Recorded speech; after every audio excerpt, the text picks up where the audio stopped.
Hi everyone, Glenn Diesen here, and I'm joined today by Alexander Mercouris and also Glenn Greenwald, who has on several occasions stunned the world with his excellent reporting. And the topic we really wanted to discuss with you today was escalation in Ukraine and what seems to be the media's excitement, or at least very supportive role towards this end. As we see now, well, Ukraine is very much exhausted. The front lines appear to be collapsing. And we see that the NATO response has been to send long-range weapons to strike inside Russian territory.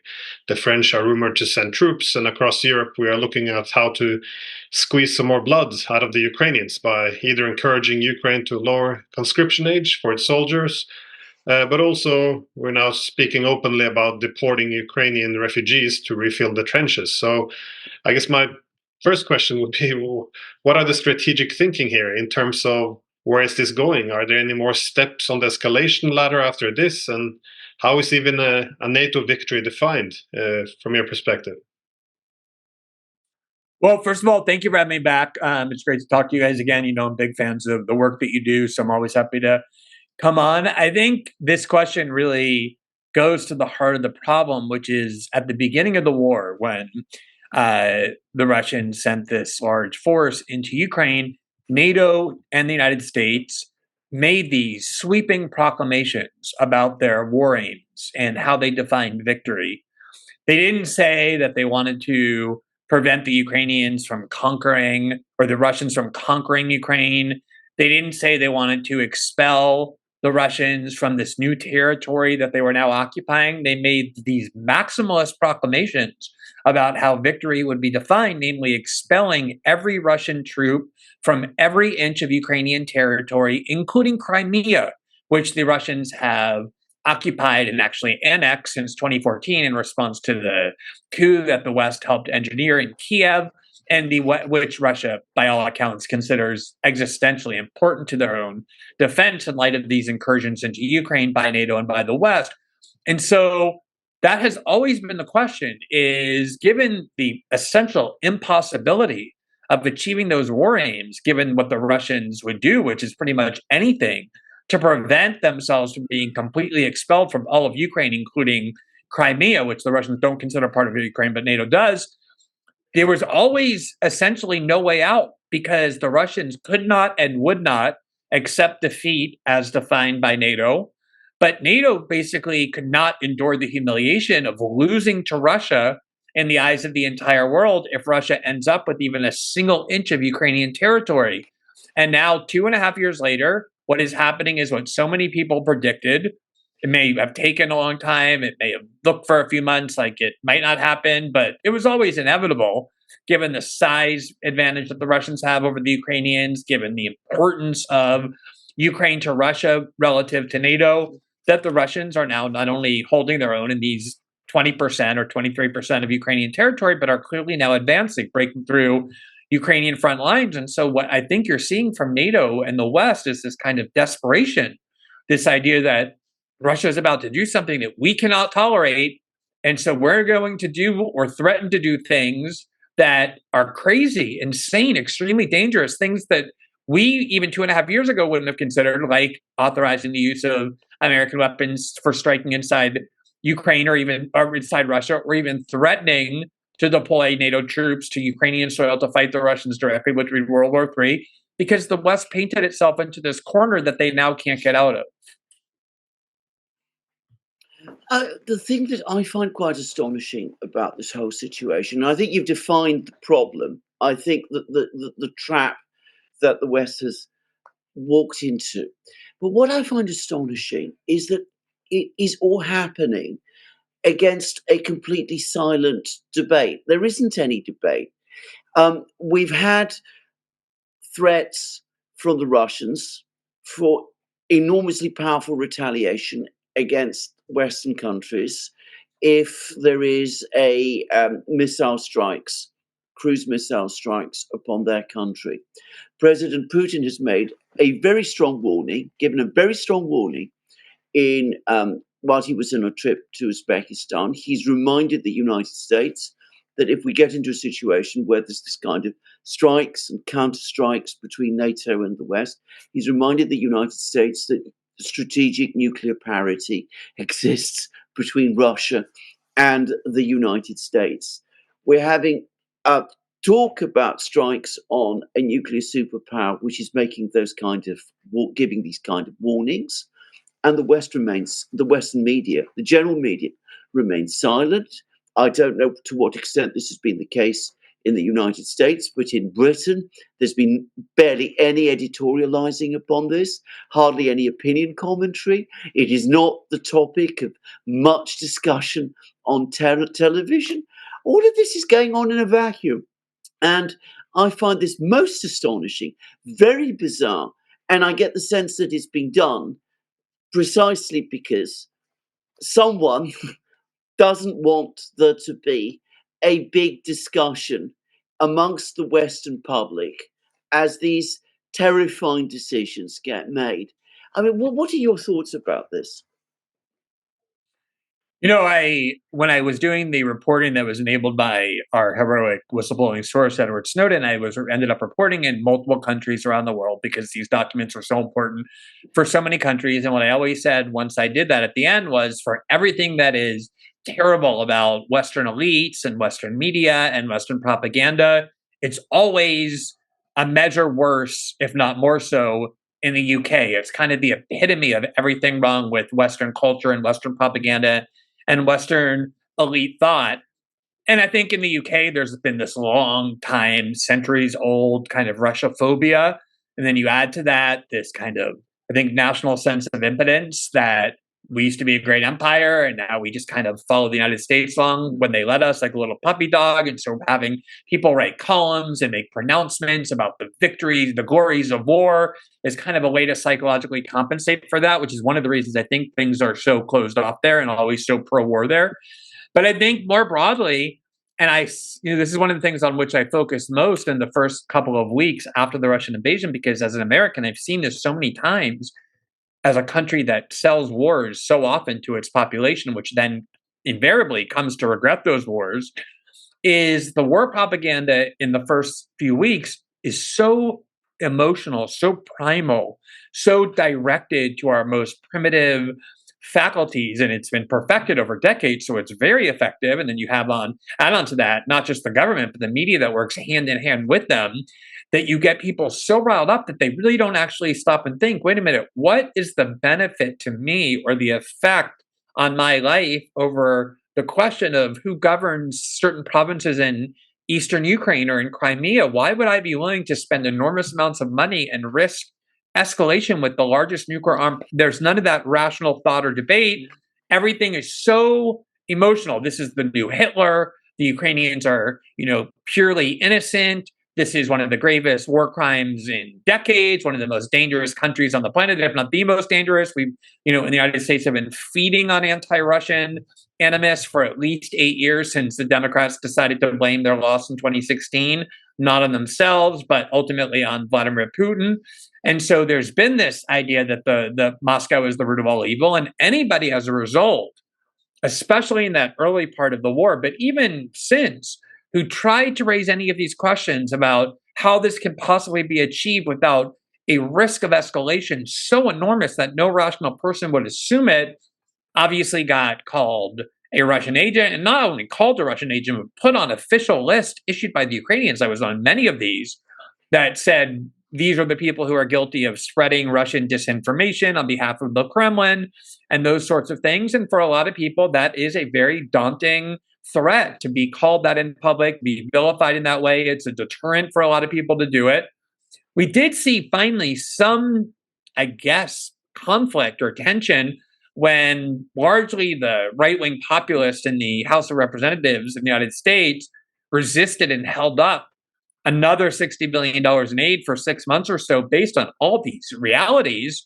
But finally, those tactics worked and they capitulated and sent another $60 billion over there. And ever since that happened, we're back to almost no debate, even while the dangers of the war escalate and the prospects for the Ukrainians worsen and worsen. I noticed the same, though, that the government all of NATO as well as the media, they kind of recognized for more than 2 years that sending long-range missiles to strike Russian territory or sending troops would be effectively something that would likely trigger World War III. And then once the decision was made to actually do this, overnight it became unproblematic, and it seems as if the media took this role of effectively trying to sell this as to the public as what we warned about yesterday is today completely unproblematic. But this I guess one of my concerns, this absence of dissidents in the media. But also I'm curious, I don't understand quite often the strategic thinking, because I've seen now both from the United States but also from Europe where they're encouraging the Chinese to put pressure on Russia, even at the same time as various American leaders, many actually, have made the point that if we can just knock out the Russians, we can put all our focus and resources against the Chinese. So at some point, obviously, if you have a divide and conquer, you can't go after both at the same time. It doesn't feel like someone is really behind the wheel anymore. This is punching a bit around in each direction. This seems new to me, at least. It's so fascinating because during the 70 years, let's say, of the Cold War following World War II, say 50 years of the Cold War, the primary objective was twofold. One was to avoid any direct combat with or direct wars with the Soviet Union and the United States. It was often done through proxies. It was often done through coups and the like. But the United States and the Soviet Union managed to avoid having any direct conflict, because the one time they got near it, which was in the Cuban Missile Crisis, we came extremely close to blowing up the entire world. It was very possible that that could have happened. But then the other strategic objective that Washington understood had to be paramount was they wanted to desperately avoid driving China and Russia, or China and the Soviet Union, into some sort of an alliance. They wanted constantly to keep them wedged. And over the last 5 years, primarily because of the war in Ukraine, but other factors as well, we've achieved the result that even during the Cold War, we managed to avoid, of driving Russia and China together. And I think one of the motives that is driving Washington, and it's kind of elusive, but I think it's very dominant, and it's very similar to the psychological motive I attributed to British elites as well, is that obviously after World War II, and then again following the end of the Cold War, the United States had this predominance in this world, this unchallenged dominance as the world's only superpower. Americans are inculcated to believe that when we fight wars, we always win them, that our wars are just. And there is now obviously a multipolar world. China is a very powerful country, militarily, economically. They have succeeded in breaching multiple regions where the United States was always dominant, in Africa, in South America, in Asia. And one of their ways that they are exploiting this resentment against the United States is to say that a multipolar world is necessary to prevent the United States from bullying everybody with wars, with sanctions, with demands, with dictates. And most of the world, I would say, has bought into that. And the war in Ukraine is a perfect kind of example of what the Chinese have been warning against. And I think that so much of this is this fear that Americans have, and then therefore Western Europeans have, that they're losing their dominance, and a loss to Russia would kind of be the final nail in the coffin of that paranoia. And I think you're exactly right that there is no strategic thinking behind it. I mean, if we know that Russia will never permit victory to be achieved in the way NATO defined it, they obviously know that too. They've known that even before the war. There were all kinds of foreign policy elites in Washington who for decades have been saying Ukraine is of the utmost vital interest to Russia, and they'll go to war if they feel threatened through Ukraine by the West, and it's never been a vital interest to the West. And they proceeded to do it anyway. And I think the idea was, well, we can provoke the Russians into one of these wars of atrophy, similar to what they did to us in Afghanistan and what we did to them in Afghanistan that caused so much damage. But the problem is that China understands very well, obviously, that they're building a multipolar world, one that they can play a big part in leading, and they're not going to help the United States destroy Russia and reassert its dominance in the world, which is why they've been standing behind Russia from the start, as have other countries, of alleviating the sanctions and helping the Russian war efforts, and will continue to do so. And so I don't know. I honestly don't know what Washington is thinking. I just know that whatever it is not rational. I think you touch on a very important point, because you're absolutely right about Britain. We've never had the kind of democratic, well, let's call it democratic culture in our media, even in our politics. We were in Britain the imperial power, as you absolutely rightly say. That has instilled in us certain attitudes, which to a great extent, still govern what we do. But it seems to me that the United States is copying this very same bad example. And it is in the process of undermining such democratic traditions and institutions as it used to have. And we could see this in everything, because public debate is being limited. As you said, it's very, very difficult to speak out and discuss foreign policy, these extraordinary decisions, these incredibly dangerous decisions, assisting in the launch of missiles against the territory of a foreign superpower. There's very little discussion about the relationship between China and Russia and what it means and what alternative policies there are. The media in the United States, the wider media, doesn't really talk about these things as they should anymore.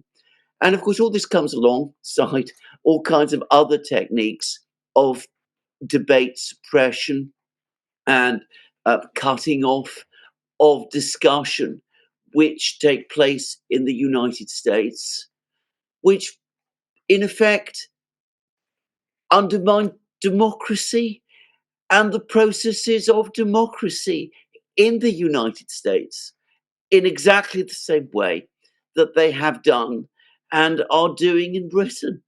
And as an American, I'm sure you are worried about it, but it always surprises me that so few Americans seem to be.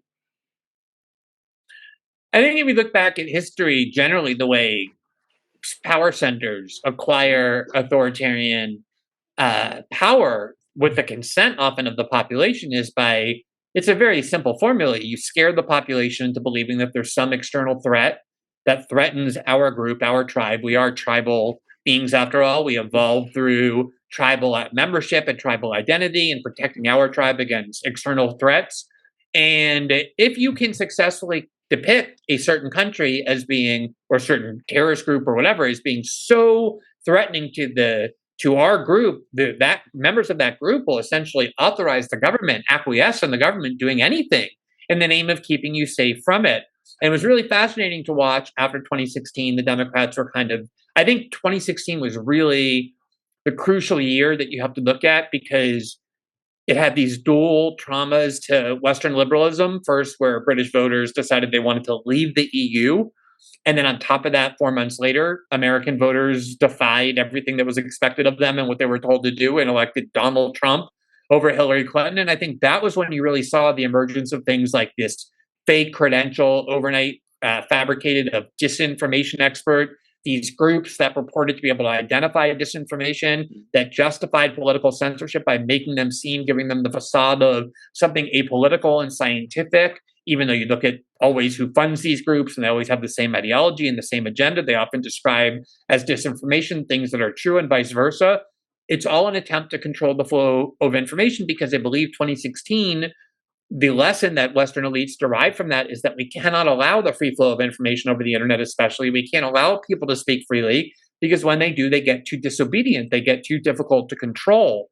And one of the most striking things to me that is almost never discussed is almost immediately after the invasion of Ukraine in February 2022, the EU enacted a law that made it criminal for any platforms to host Russian state media. So if you're an adult in the EU and you want to understand what the Russian government is saying, you want to hear for yourself their version of events, you just kind of out of curiosity or intellectual interest want to hear what you can't. Platforms are banned from hosting Russian state media. And of course, in the United States, the fear of Russia and Russian disinformation and interference in an election has been the primary means of justifying a huge array of corporate and state censorship. And I think if you look back at 9/11, very similar things happened where previously unthinkable measures suddenly became things people were willing to acquiesce to because of the fear of 9/11 and the trauma of it, and the claims that we needed these things in order to keep people safe from future threats. That is the role that Russia has been serving in the West, to kind of be an all-purpose justification for everything governments and power centers want to do, including, once again, trying to control the flow of information in political debates that take place over the internet. Well, can I just follow up on that? I mean, Yeah. has it occurred to people in the United States then, as it did in Britain, by the way, increasingly, even before the First World War, especially the labor movement, the working class political movements then, that empire and democracy are incompatible things, that you can't have both at the same time. If you are an empire, a great power that wields power over others, which is what an empire is, even if you don't have direct colonies, that is inevitably going to create structures and requirements within your own country which are incompatible with free debate, free discussion, the ability to conduct open political systems, which is what a democracy ultimately is. And since you brought up the subject of Britain, that is one of the reasons why there was always a very strong anti-imperialist and anti-colonialist current within the labor movement and within the working class movement in Britain, because they understood very well that to the extent that this existed, this whole framework existed, it stood in the way of their own progress within Britain itself. Is there any understanding of this in the United States, that again you're going in that direction, that this power structure that you've created, the fact that people like Donald Trump have to be prevented from becoming presidents because it affects policy and all that kind of thing, is exactly the kind of thing that people in Britain fought with some success for a long time to stop? Well, it's so interesting. I mean, obviously, the history of Britain is very tied up with the idea of colonialism and imperialism. But when the American founders were able to liberate themselves from the rule of the British Crown, one of the things that they set out to do was to ensure that the United States would never be a country that involved itself in unnecessary foreign entanglements. This was foundational to the United States' view of itself in the world. In fact, George Washington, the first American president, when he left office in his farewell address, gave this remarkably prescient speech about how crucial it is for the United States to have no enduring alliances or bitter adversaries or enemies that just went on, because that would ensure our constant involvement in the rest of the world's business. And there's always been this strain, even through the 20th century. There were people opposed to a U.S. involvement in World War I, and they ended up being criminalized for it with a new law, the Espionage Act of 1917, that is still used today. And then there was a strain of people who were opposed for a long time to U.S. involvement in World War II on the grounds that we weren't in danger. Now, that is a more isolationist strain, but certainly in the 60s, with the Vietnam War, and into the 70s and 80s, with all these wars that the U.S. was fighting in the name of the Cold War, there was a major strain on the American left and a non-trivial strain on the American right, that both thought that these kinds of interference and involvement in the rest of the world were not just unnecessary, but counter-destructive to the kind of country we were, to our own national interests. And then, fascinatingly, when Donald Trump ran for president in 2016, one of his main planks that he ran on was the fact that the foreign policy establishment in Washington had become loyal to essentially everyone but American citizens, that there were these endless wars, these foreign wars. This is one of the reasons why particularly kind of warmongers and neocons turned against him, who had been attached to the Republican Party. They recognized that he was a threat to that dogma. He was, amazingly, the first president, whatever else you want to say about him, in decades, the first American president not to initiate a new American war. He inherited some wars, but from Obama, and he escalated a couple of them in terms of the bombing campaign against ISIS. but he initiated no new wars, got the United States involved in no new wars, the first American president in decades. So if you look at polling data, there's absolutely this strain of thought. If you say, should the United States be the world's policeman? Or do we get involved in too many other? People overwhelmingly will say, no, we shouldn't be the world's policeman. Yes, we get involved in too many wars. The problem is, and this is kind of the genius of Western propaganda, I know it exists in the UK too, certainly in the United States, is that in a lot of ways, imperialism has been defined as a battle for democracy. So, for example, when it was time for the United States to get involved in the war in Ukraine, the government, the media were able to convince people that we were going there to defend democracy in Ukraine and therefore the rest of the world against the tyranny of Russia. And nothing drives me more insane than the ability of the British elites to convince the British people that they are in the world with foreign policy, fighting for democracy and against tyranny. The United States is doing the same when the United States and the UK count among their closest and most important allies, some of the most savage and brutal dictatorships on the planet, including ones that they helped impose after overthrowing the democratically elected one. And so when you compare the reality of what the United States and Great Britain have been doing in the world with the propaganda that, oh, we fight democracy and for freedom, the disparity is so glaring. But again, I think this kind of propaganda appeals to people. People want to believe that about their government. They want to believe that about their country, that we're out there doing good things in the world, that we represent freedom and democracy, and we fight wars to liberate other people. And so, even though people in principle, in the abstract, are very much opposed to the idea of having more wars and being involved in foreign countries, whenever a particular new war gets sold, the propaganda is so heavy, like it was in Russia and Ukraine. I mean, a lot of Americans didn't even think about Ukraine their whole lives. They didn't know where it is. They didn't know what it was. But because this propaganda was so intense and so immersive, the majority of Americans supported American involvement in the war in Ukraine, even though they now don't. It's quite interesting, though. In the 19th century, the British quite similarly pushed the idea. Many of the leading liberals, that is, pushed the idea of liberal hegemony. That is, the spread of liberalism did not necessarily contradict empire, but empire was indeed an instrument for liberalism. So liberal imperialism was, again, not an oxymoron, but yes, a legitimate instrument. And I feel that we kind of made this an ideology again after the Cold War because, well, we don't call it liberal empire, now it's liberal hegemony. But this whole idea that the ability of the world to transform itself towards more benign values, it's all conditioned on the ability of the West to maintain this collective hegemony. And of course, that's why I think we see all conflicts in the world. It doesn't matter. Nobody needs really to know anything about the country, find it on a map, because we already know that everything has to be interpreted or filtered through this lens of liberal democracy versus authoritarian totalitarianism. So of course, we have compliant medias and these government-funded NGOs to make sure that the civil society does not deviate too far from the state. But what we're seeing now, though, is reality on the ground. It no longer reflects this because hegemony is gone. Obviously, the United States wanted hegemony. The Europeans, we were dreaming of having, collectively having parity with the United States so we could have collective hegemony. That dream didn't really go anywhere. But now, obviously, we have new centers of power emerging.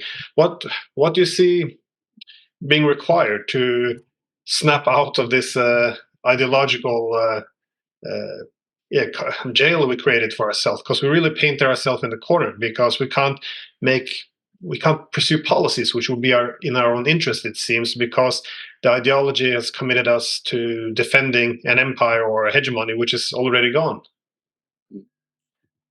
Yeah, I mean, it is so hard because there are promising developments, and for me, I do think a free and open internet is probably, for me at least, the most important cause, precisely because it offers the greatest promise to be a countervailing force against this centralized flow of information that's so necessary to keep populations propagandized. It's one of the reasons, for me, the cause of the Snowden reporting, the reason Snowden was willing to go to prison for the rest of his life, wasn't so much about the right to privacy from government surveillance, although obviously that was a big part of it. It was more what is the internet going to be? Is the internet going to fulfill its promise of empowering and liberating ordinary people and whole populations from this kind of suffocating stranglehold that government and corporate elites have maintained largely through the flow of information? I mean, George Orwell talked a lot about this. Chomsky talks a lot about it, how the much more effective form of tyranny is not when you send, people and armed guards dressed in black with black face masks and drag off dissidents to prison cells. I mean, that can be terrifying, but it's so overt that it creates its own backlash and can be seen so easily. The much more subtle and therefore more effective form of tyranny is to make it seem as though you have a free society, but then control the institutions that are really deciding what information can be heard, what opinions can be expressed. And the internet was, and I think is, a great threat to that. We can reach tens of thousands of people, potentially hundreds of thousands of people, more sometimes, with nothing more than, we don't need a newsroom with a printing press. We don't need satellites. We don't have to spend millions of dollars. The internet permits us to be heard by a lot of people, really an unlimited number. And obviously, establishment centers of power always recognize weapons that emerge that can be a threat to their hold on power, and they try and destroy them and or commandeer them.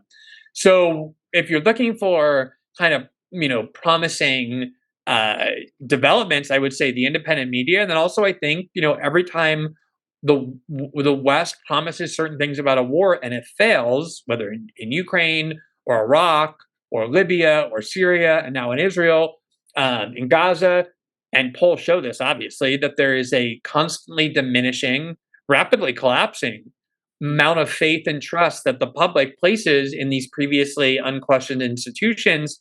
And all of this kind of anger and unrest and kind of sense that these institutions don't really have our own best interest in mind and don't tell us the truth, it can be misdirected into something as bad, if not worse, but it can also be harnessed into something very positive. And I think all the conditions are there to do it. And the internet is the key weapon. And that's, of course, the reason why the UK, why the EU, why Canada, why Brazil, and the United States are working so hard to find a means to suffocate and control it.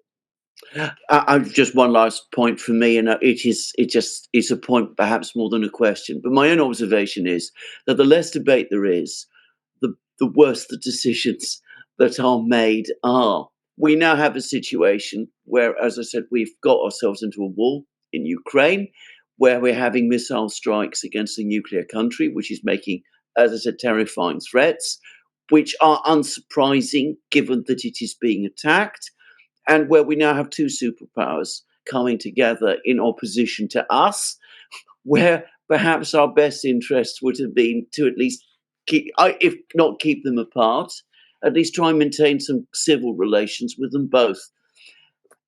The only way this could have happened is in a situation like the one we have, where free debate is restricted, where options are not being presented, where everybody is supposed to agree. So it's not just bad for democracy as an ideal, it is bad for decision making as well. So it's not exactly a question, but anyway, it's a point that I just throw out. Yeah, if I can just quickly add, it's so interesting that if you look at every American president who has dealt with Vladimir Putin over the last 25 years, starting with Bill Clinton, going on to George Bush, then to Barack Obama, obviously it's Donald Trump, they all have said, this is somebody with whom we can work. This is a rational actor. This is a responsible actor. We have our differences, but we have a lot of common interests as well. And there was always an attempt over all those years and those administrations, Democrat and Republican, to build bridges and work with Russia, in part to keep them away from China, but also in part because that was true. And everything changed in 2016. And that whole storyline about Russian interference and Donald Trump's collusion with the Russians and Russian control over Donald Trump, that all came from the U.S. security state. That was all manufactured by the CIA and the FBI and the NSA and Homeland Security and those other agencies inside the U.S. security state who wanted and needed Russia to be this kind of sworn enemy. I'll just share with you one last anecdote that I always found so fascinating. Was in 2013 when Edward Snowden landed in Moscow from Hong Kong, and the Russians couldn't let him into the country because he had no valid passport. He was trapped in that international zone in the airport for 7 weeks or 8 weeks.